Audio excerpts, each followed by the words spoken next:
Hi, this is Scott Garibay, and this is my son, Logan Garibay. All right, so you've heard a whole lot from me about politics, and that is all a Gen X view of politics. Now, all of you have also been blessed to hear my daughter's take on politics, and she is a dyed-in-the-wool millennial. But Logan is Gen Z. Now, Logan has a great term. I love your term for Gen Z. What term do you like to use? Well, it's not my term, but it's basically accepted by the public. Zoomers. Yes. Yeah. So it's a little bit of a play on boomers.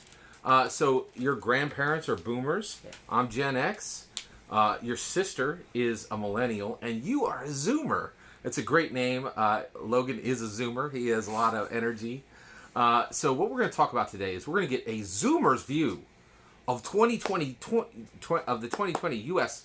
presidential primary race. Mm-hmm. Now, first of all, let's just kind of recount what's happened. So basically, there were 29 Democrat candidates, and now it's been reduced down to 2, and we are down to Joe Biden, Bernie Sanders, and those two are going to go against Donald Trump. Yeah. What's your thought on having 2 people who will guarantee, if either one of them is elected, will guarantee the first 80-year-old presidents? What's your thought on that? I'm kind of disappointed. Having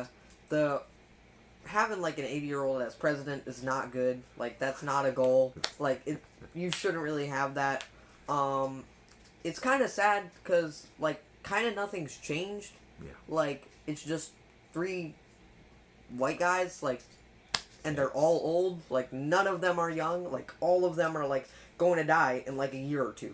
Like, I don't like it. Yeah, it's frustrating. Yeah, they may go longer than that, but it's not unlikely. Yeah. If somebody that old has a life exit, yeah. no one's surprised, right? Yeah. It's just it's par for the They're course.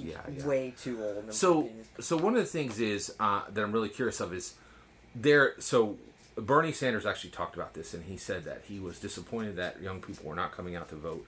But one of the things that was talked about very aggressively in this election was the idea of extending voting age down even beyond 18, all the way down to as low as junior high age kids. What is your thoughts on that? I haven't really gathered my thoughts on this, but in my opinion, I think that probably just like the millennials, I don't think that many like Zoomers would vote. Like, even that. Yeah. If millennials aren't voting, I don't think Zoomers would vote either. And giving them that opportunity, I think it kind of gives them more power, because once you give them that, they'll ask for this and that and that, and they'll ask for like the drinking age down and the smoking age down and all those. So I don't really think that's a great idea, but yeah, because it gives more power for them and it gives more influence and stuff like that. Absolutely. So I want to talk about some things that are specific to you and some of your interests and how they overlap specifically with politics. So right now, of course, we are in COVID-19 era. We are, we're looking at a global health crisis. But you know a lot about a specific industry that may actually do extremely well in this environment. And I want to talk about it from the perspective of politics. So if you would, what is your take on how the 2020 U.S. presidential primary race intersects with video gaming? And specifically, if you could just talk about some of the video games you've enjoyed, and then I will talk about just the scale of how much business is behind that, and then maybe we could talk about how Bernie and Biden actually connect to industry, politics, and video games. What are some of your thoughts on politics and video games? And if you would discuss the video games that you play, that would be great. Go ahead. So, in video games and politics, there are some similarities. Some games I play are like Minecraft. Sometimes I play Fortnite. Sometimes I play other games, like sometimes I play Rainbow Six Siege. Sometimes I enjoy shooters, which is a major part. It's up in politics a lot. Like yeah, the it's whole, true. It does get talked about. Yeah. It's true. So like, did you played Fortnite quite a bit? Did Yeah. you feel pressure over that coming from older politicians talking about it in ways that really weren't true, or what was your take? I don't think Fortnite was one of the main targets, but really, the biggest targets were like big like M-rated games because a lot of shooters are really rated good M one. Yeah, just because you're shooting someone in the face with a gun. So Yeah, yeah. that's true. So you talk about Minecraft. Minecraft has been huge. Yeah. That game is about getting resources and then building things. Yeah. From that perspective, what do you? So we're going into this era right now where we're going to need to rebuild industry. What do you think that the government should start to make available to different people here as far as resources for them to rebuild some of the things that we're about to lose? Do you have any thoughts on that? Like, what would you like to see Biden or Bernie talk about as far as rebuilding, especially now that we're about to lose a lot from COVID-19? Like, yeah. A little confused on the question. I think probably I'll think about like climate change. Is that what you're Well, okay, so one of the by things the I've question. seen with Minecraft specifically is you have trees, you have minerals, Yeah. and then you use those to build structures, correct? Yeah. All right. So so basically my question is, I'm saying that I think we're about to lose a lot from COVID-19. There are certain industries that are going to be devastated, right? So what resources do you think that maybe Biden or Bernie might make available to certain industries at a lower price or to help them rebuild? Let me scour my brain. It's a hard question. Well, I'll give you a minute to think about that. And one of the things I will say, as I've watched you play Minecraft quite a bit, is I do think it is really interesting that there's been an entire generation of Zoomers who are really very adept at recognizing resources and then building structures. And they've been doing it for like 10 years. Minecraft is one of the most impacting video games that's happened in the last decade, without a doubt. No luck? That's okay. No worries. I have something on climate change. Hit it. Yeah. Not really with the COVID thing. Go right ahead. Yeah. Or I can't really think of any industries No worries. that they could help out with. But another thing in like Minecraft is you use resources, and some of them are not renewable. So that's a major thing. So we're pushing forward or trying to get renewable resources, like hydroelectricity, stuff like that. Stuff that will make energy but not really hurt our environment, which is important. I did not really touch on the coronavirus thing, but No, that's totally okay. I think that's totally good. All right, so both you and I are not super impressed with Biden or Bernie. If you could choose anyone you wanted to be president, if you could vote, right? Who would you want to see be able? Who would you want to see as president in 2020 if the board were swept and we had a redo? Like what? What do you have anybody that you think would be a good candidate that you would be excited to see rather than Biden and Bernie, which most people are going to have to be drugged to the polling station? Yeah. Very few people are excited about that. I don't think I would put anyone out of the race. I would just mainly go for the people that were in the race but left. One candidate I'd like, because I've heard a lot from you, and he's grown on me, but he's out, obviously. Andrew Yang. I think Cory Booker would be a good president. You really liked him. Yeah. Excellent. Actually, so Cory Booker, one thing that's really kind of exciting is Cory Booker. Do you know who Cory Booker's girlfriend is? No. His girlfriend is Rosario Dawson. And she was today chosen as the new Ahsoka Tano, and she will be a Jedi in a new show that will go on to Disney Plus. Weird.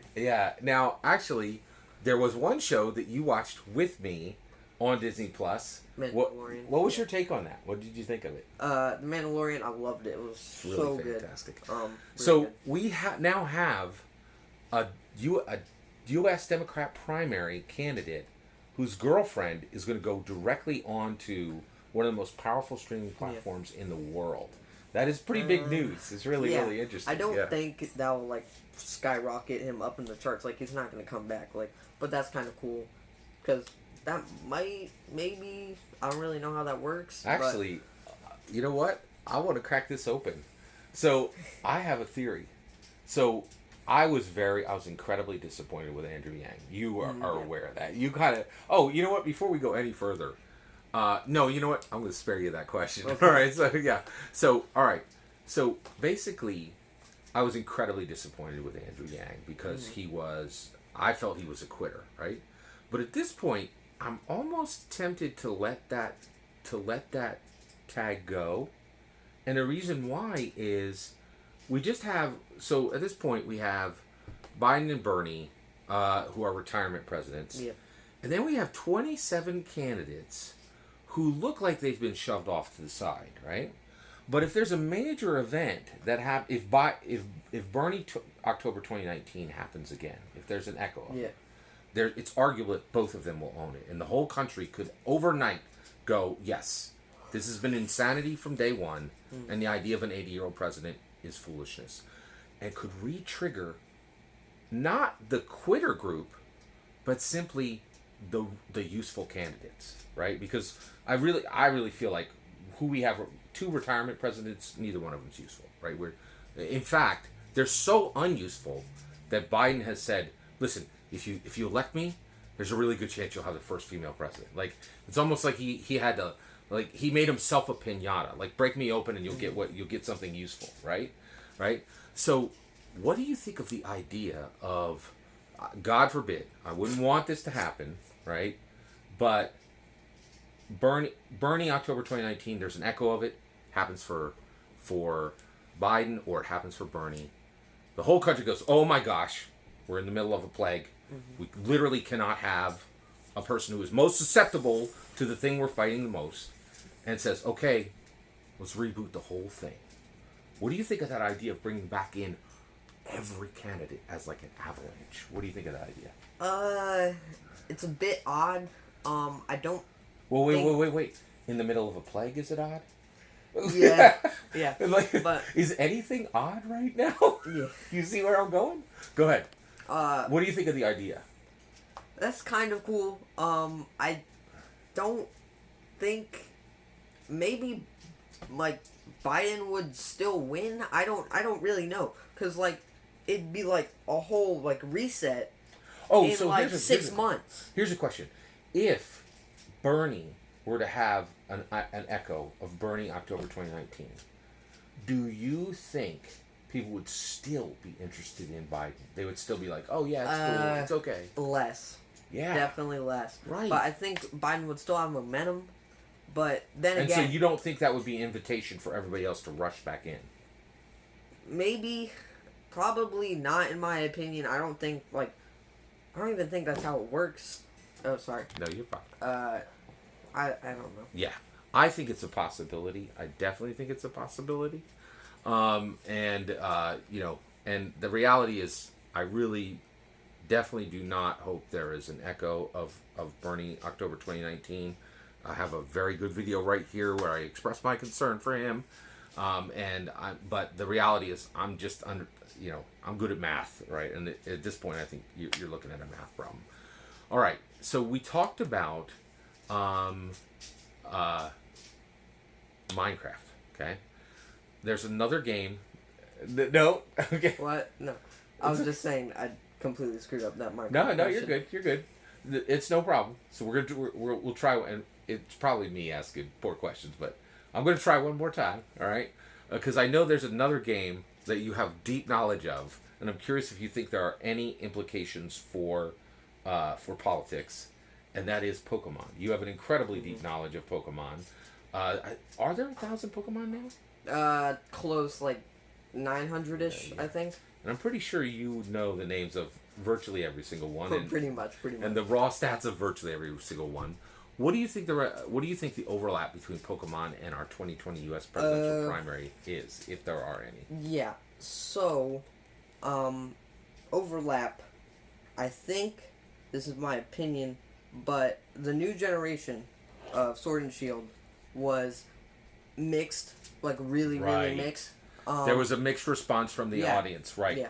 So, go into that. And So, what were people looking for, and what did they get? So, people were looking for, like a brand new good game, like full with content, full with good story. I don't think that's what you're gonna get from a Pokemon game, in my opinion.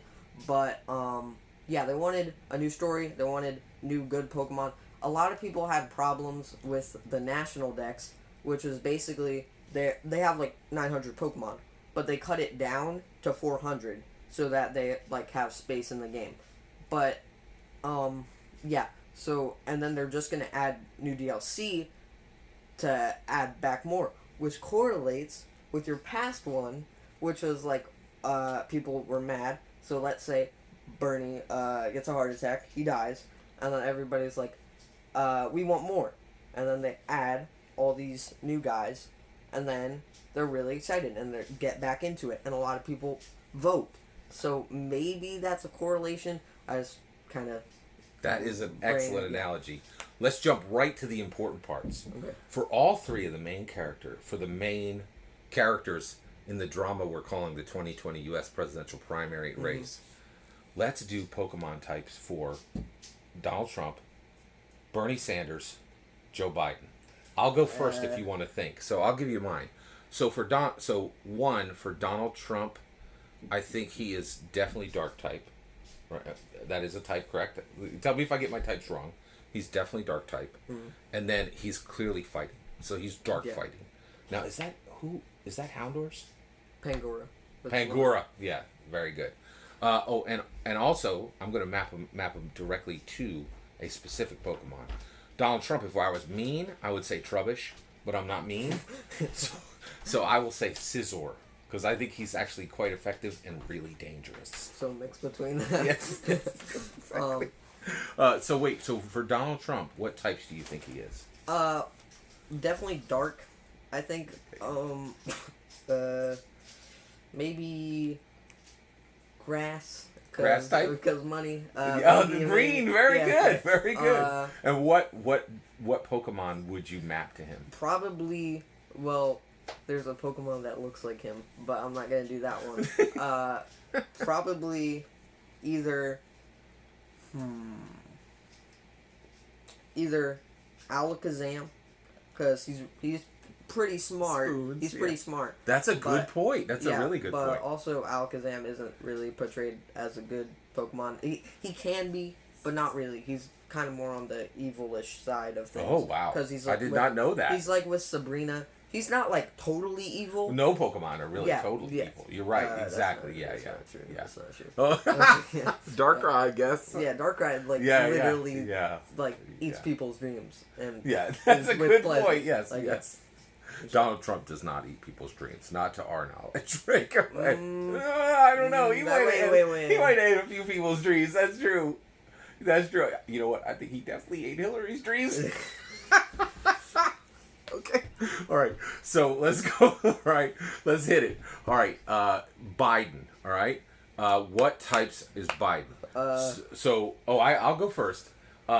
Water, because he's very he kind of flows in and out, and also, man, I hope I get this right. You know what? Okay. All right. We're gonna be really careful here. Right. Okay. All right. So one. This is not. No, I can't even say it. No, all right. Okay. Yeah. Earth type, because I think he's very grounded. Grounded. Okay. And then as far as what Pokemon he is, Joe Biden is so clearly Slowking, right? Yes. And he's got the crown. Yeah, he's clearly. In my Slowking. opinion, go ahead. He's still Slowking, but he's normal type. Normal so type. Boring. Oh, he's so boring. That's so good. He's so boring. He's like, wow. Yeah, normal is all. Yeah, exactly. It's like listening to him at 0.25 speed. Yeah, like it's agreed. Totally. All right, Bernie. Yeah. Let's get into it. That's a hard one. Not for me. All right. okay. So one, he is. So I would say his type is going. I would put him his type. What type he is most like. Oh boy, there's ones I want to say that I just cannot say because it'd be too cruel. All right. Okay. I'm just gonna say Duskull. No, or think about the type there. All right, but I think the type I would map him to is again fighting, right? Mm-hmm. But then here's the biggest one is Blaziken. Blaziken is like this really. He's just a good fighting type, and he's red. Yeah. There you go. What do you think for Bernie? I would say Steel. Because he's nice. That's good. That's really good. He's pretty persistent. Like I think, wasn't he like the second runner-up last year? That was very good. Yes. And he's obviously up this year. I don't know who's gonna be the versus Trump thing. Yeah. So. But that's good. That's excellent. All right. What type? Can you think of one? I just said. Yeah. I just said Steel. Yeah. But Pokemon wise, I think. Can you think of one? He's tough. He's tough. Yeah. So he's really smart. That's true. He also gives a lot of things to people. So Delibird. Nice. That's excellent. Yeah. Well done. Well, that was fantastic. Thank you for doing Pokemon Presidents with me. We want to thank you for letting us share a Zoomer's take on 2020 U.S. presidential primary race. Please consider liking and subscribing, and have a wonderful millennium.